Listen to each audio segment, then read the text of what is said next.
ప్రభునందు ప్రియులైన మీకందరికీ యేసుక్రీస్తు ప్రభువారి నామంలో శుభవందనాలు తెలియజేస్తూ ఉన్నాం.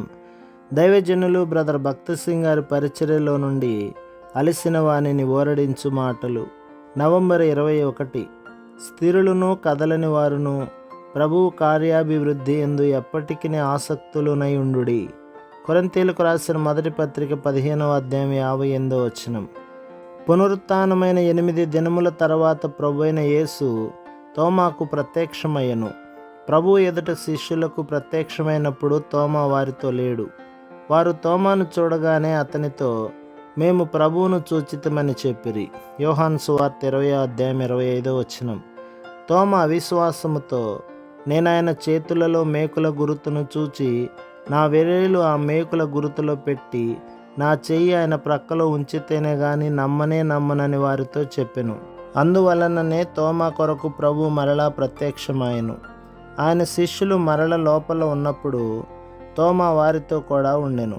తరువాత తోమాను చూచి, నీ వ్రేలు ఇటు చాచి నా చేతులు చూడుము, నీ చెయ్యి చాచి నా ప్రక్కలో ఉంచి అవిశ్వాసివి కాక విశ్వాసివై ఉండుమనెను.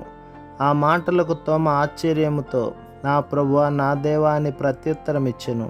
యేసు తోమాతో, నీవు నన్ను చూచి నమ్మితివి, చూడక నమ్మిన వారు ధన్యులు అనెను. కాబట్టి మనము ఆయన పునరుత్థాన శక్తిని, ఆయన వాక్యమును చిన్న బిడ్డ వంటి విశ్వాసముతో నమ్మినప్పుడే పొందగలమని చూచుచున్నాము. అంతేగాని మన ఆత్మతృప్తి కొరకు మన స్వంత అనుభూతులపై కానీ, సూచనలపై కానీ, కలలపై కానీ ఆధారపడకూడదు. చాలామంది విశ్వాసులు దేవుని శక్తిని పొందుటకు ఆధ్యాత్మిక వృద్ధికి సూచనలపై ఆధారపడుదురు. ఫలితముగా వారు ఆత్మీయముగా గొడ్డుబారిపోదురు.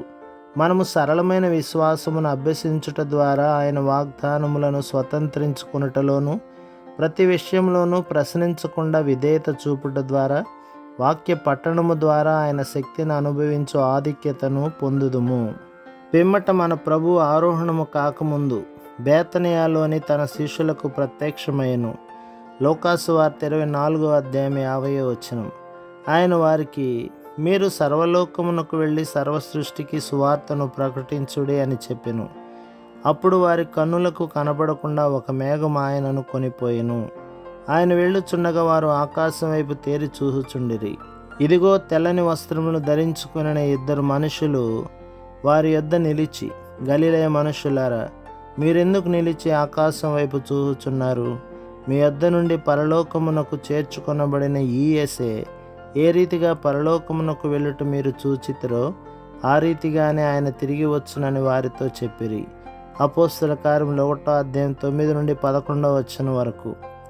ఆ విధముగా వారు ఆయన ఆరోహణమునకు సాక్షులై మహిమగల ఆయన 2వ రాకడను గూర్చిన వాగ్దానమును పొందిరి. యోహాను సువార్త 14వ అధ్యాయం 3 ప్రకారం ఆయన తన వారిని తీసుకొని పోవుటకు తిరిగి వచ్చును. దేవుని ప్రణాళిక చొప్పున మన చుట్టూనున్న వారందరికీ సువార్త ప్రకటించడం ద్వారా దినదినము ఆయన పునరుత్థాన శక్తిని మనము అనుభవించగలము. మనము ఆదివారం ఆరాధనలో పాల్గొనుట ద్వారా, క్రమముగా నమ్మకముగా రొట్టె విరుచుట ద్వారా, ఆయన 2వ రాకడకు సిద్ధపడుటకు ఇతర విశ్వాసులకు సహాయం చేయుట ద్వారా కూడా ఈ శక్తి అధికమగును.